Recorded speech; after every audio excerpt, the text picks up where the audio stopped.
Assalamualaikum warahmatullahi wabarakatuh. Apa kabar semua mahasiswaku? Semoga kita semua dalam kondisi baik sehingga kita bisa melakukan perkuliahan kita dengan baik hari ini. Oke. Pada pertemuan hari ini kita akan membahas tentang sejarah perkembangan kurikulum PAI di Indonesia. Bagaimana sejarah perkembangan PAI di Indonesia?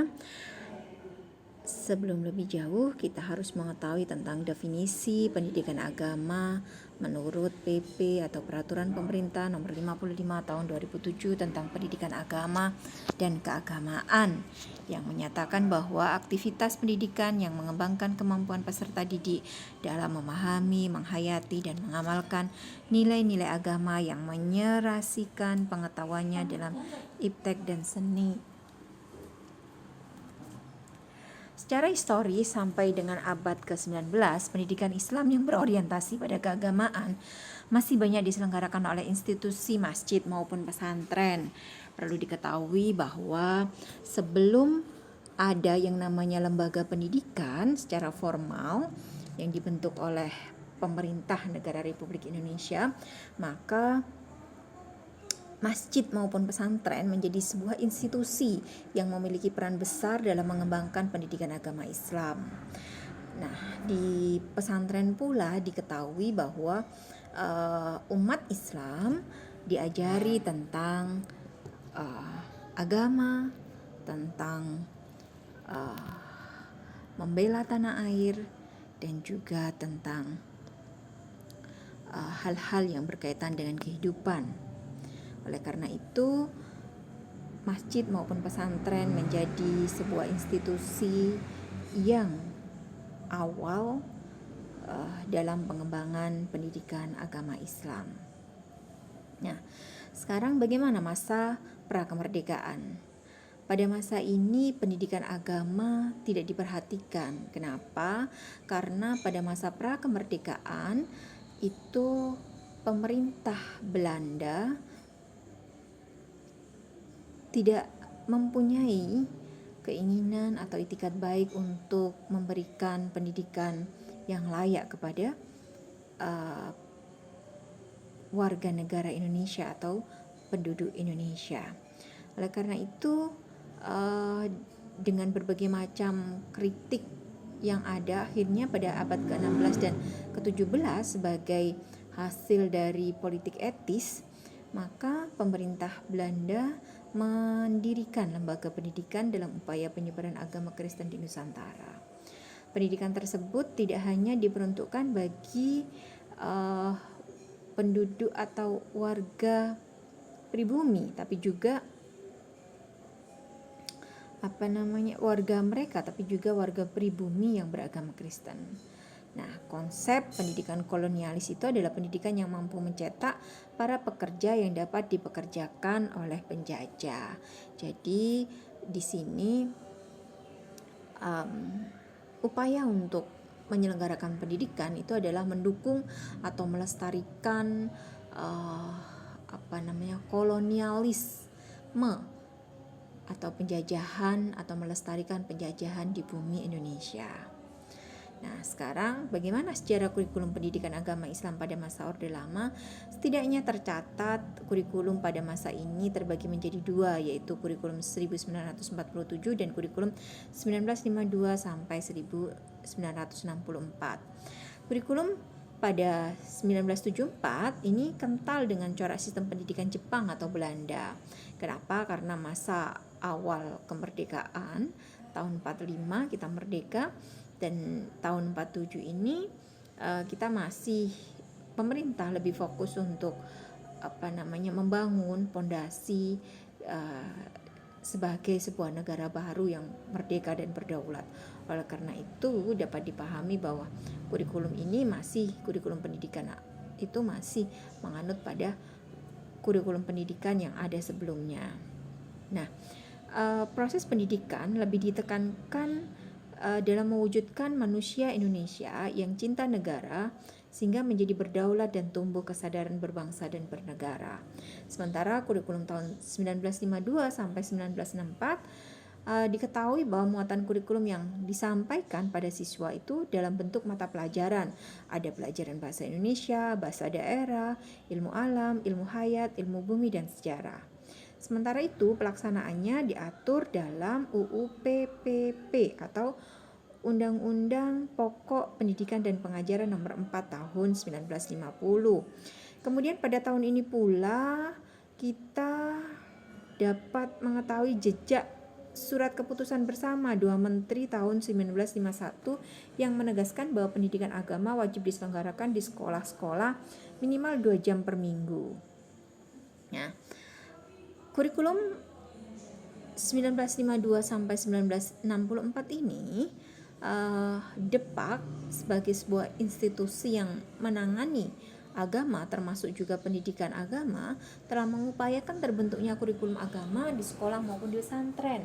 Nah, akhirnya DEPAK menunjuk ketua tim yaitu Kiai Haji Imam Zarkasyih dari Pondok Pesantren Gontor untuk menyusun kurikulum agama yang kemudian hasil dari penyusunan kurikulum itu disahkan oleh Menteri Agama pada tahun 1952.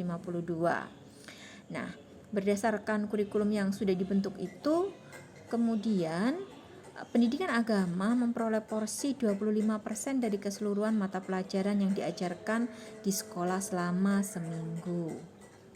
Nah, sekarang kita masuk pada kurikulum pendidikan agama Islam masa Orde Baru. Setidaknya tercatat terjadi 4 kali perubahan kurikulum. Yang pertama itu adalah kurikulum 1968, kemudian kurikulum 1975, kurikulum 1984, dan terakhir itu adalah kurikulum 1994 dan kurikulum 19 suplemen kurikulum 1999. Kurikulum 1968 ini menyempurnakan dari kurikulum 1964. Karena sejak kemerdekaan kurikulum ini menjadi model kurikulum terintegrasi, di mana fokus kurikulum ini tidak lagi pancawardana sebagaimana kurikulum 1964. Apa itu kurikulum pancawardana? Yaitu 5 kelompok bidang studi meliputi kelompok perkembangan moral, kecerdasan, emosional atau artistik, keprigelan atau keterampilan dan jasmania. Nah, pendidikan agama Islam dilaksanakan kurang lebih sama dengan kurikulum 1964. Sekarang kita beranjak bagaimana kurikulum PAI pada tahun 1975. Nah, di sini diketahui bahwa orientasi pendidikan itu untuk meningkatkan efektivitas dan efisiensi kegiatan belajar mengajar. Di era inilah dikenal istilah satuan pelajaran yang merupakan rencana pengajaran pada setiap bahasan. Tujuan pendidikan pengajaran terbagi pada tujuan umum, tujuan institusional, tujuan kurikuler, tujuan instruksional umum, dan tujuan instruksional khusus. Pendidikan agama Islam dalam kurikulum 1975 mengalami perubahan yang cukup signifikan karena pada masa ini muncul surat keputusan bersama 3 menteri, yaitu Menteri Agama, Menteri Dalam Negeri, dan Menteri Pendidikan dan Kebudayaan, serta disusunnya kurikulum madrasah 1975. Pendidikan agama mendapat porsi 30%, sementara pendidikan umum 70%. Sehingga ijazah madrasah setingkat dengan ijazah dari sekolah umum, dan murid madrasah yang ingin pindah ke sekolah umum diakui atau diperbolehkan. Kondisi demikian berbeda pada masa-masa sebelum kurikulum 1975. Nah, kurikulum 1984 ini adalah penyempurnaan dari kurikulum 1975. Peran siswa dalam kurikulum ini menjadi mengamati sesuatu, mengelompokkan, mendiskusikan, hingga melaporkan model. Model ini disebut cara belajar siswa aktif atau CBSA, atau disebut dengan Student Active Learning atau SAL. CBSA memposisikan guru sebagai fasilitator sehingga bentuk kegiatan ceramah tidak ditemukan lagi dalam kurikulum ini. Pendidikan agama dikuatkan melalui SKB 2 menteri, yaitu Menteri Pendidikan dan Kebudayaan dan Menteri Dalam Negeri. yang mempertegas lulusan madrasah juga bisa melanjutkan pendidikannya ke sekolah umum, sehingga semakin menguatkan peran pendidikan agama Islam atau mereka yang bersekolah di lembaga pendidikan agama menjadi setara dengan mereka yang bersekolah di umum. Nah, kurikulum 1994 dan suplemen kurikulum 99 itu merupakan hasil upaya untuk memadukan kurikulum sebelumnya, terutama kurikulum 1975 dan kurikulum 1984. Yang patut dicatat dalam periode ini adalah terbitnya Undang-Undang Sistem Pendidikan Nasional tahun 1989 yang menegaskan bahwa madrasah dan lembaga pendidikan yang berciri madrasah adalah lembaga pendidikan yang berciri khas Islam. Artinya muatan kurikulum, struktur dan konsepnya senafas dengan nilai-nilai Islam. Dengan Undang-Undang Sisdiknas ini, pendidikan agama Islam akhirnya berjalan satu paket dengan sistem pendidikan nasional. Nah, bagaimana kurikulum pendidikan agama Islam pada masa reformasi? Setidaknya tercatat ada 3 masa, yaitu pertama kurikulum berbasis kompetensi atau kita kenal KBK, kemudian kurikulum tingkat satuan pendidikan atau KTSP atau disebut juga dengan kurikulum 2006, dan yang ketiga adalah kurikulum 2013. Kurikulum KBK ini memiliki visi untuk mewujudkan masyarakat Indonesia yang berdaya saing, maju, sejahtera dalam warga negara kesatuan Republik Indonesia sebagaimana disebutkan oleh Mulyasa. Nah, pemerintah menetapkan Undang-Undang Nomor 20 Tahun 2003 tentang Sistem Pendidikan Nasional, menggantikan Undang-Undang Nomor 2 Tahun 89, dan sejak saat itu pendidikan dipahami sebagai usaha sadar dan terencana untuk mewujudkan suasana belajar dan proses pembelajaran agar peserta didik secara aktif mengembangkan potensi dirinya untuk memiliki kekuatan spiritual keagamaan, pengendalian diri, kepribadian, kecerdasan, akhlak mulia, serta keterampilan yang diperlukan dirinya, masyarakat, bangsa, dan negara. Adapun karakteristik utama dari KBK itu adalah yang pertama, menekankan pencapaian kompetensi siswa bukan tuntasnya materi. Kemudian yang kedua, kurikulum dapat diperluas, diperdalam, dan disesuaikan dengan potensi siswa, yaitu normal, sedang, dan tinggi. Ketiga, berpusat pada siswa. Orientasi pada proses dan hasil. 5.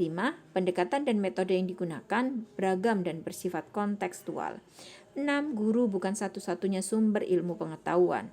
7. Buku pelajaran bukan satu-satunya sumber belajar. 8. Belajar sepanjang hayat. 9. Belajar mengetahui atau learning how to know. 10. Belajar melakukan atau learning how to do. 11. Belajar menjadi diri sendiri atau learning how to be. Dan yang ke-12, belajar hidup dalam keberagaman atau learning how to live together. Nah, kurikulum tingkat satuan pendidikan atau kurikulum 2006 ini tidak jauh beda dengan KBK, namun perbedaan yang menonjol terletak pada kewenangan dan penyusunannya, yaitu mengacu pada desentralisasi sistem pendidikan, di mana otonomi pendidikan ini sudah diberlakukan.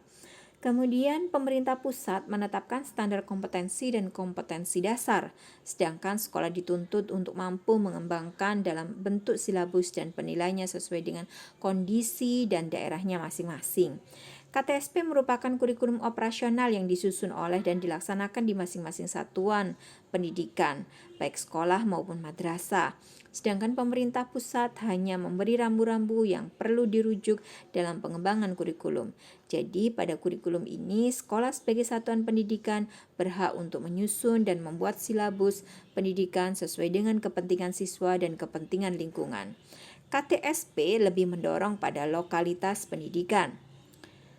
Penyelenggaraan pendidikan agama Islam di madrasah atau di sekolah dijabarkan dalam kurikulum agama yang dikeluarkan oleh Kemenak. Dan tepat pada bulan Mei 2008, Menteri Agama menandatangani Permenak nomor 2 tahun 2008 menyangkut standar kompetensi lulusan dan standar isi PAI, itu menurut Sutrisno.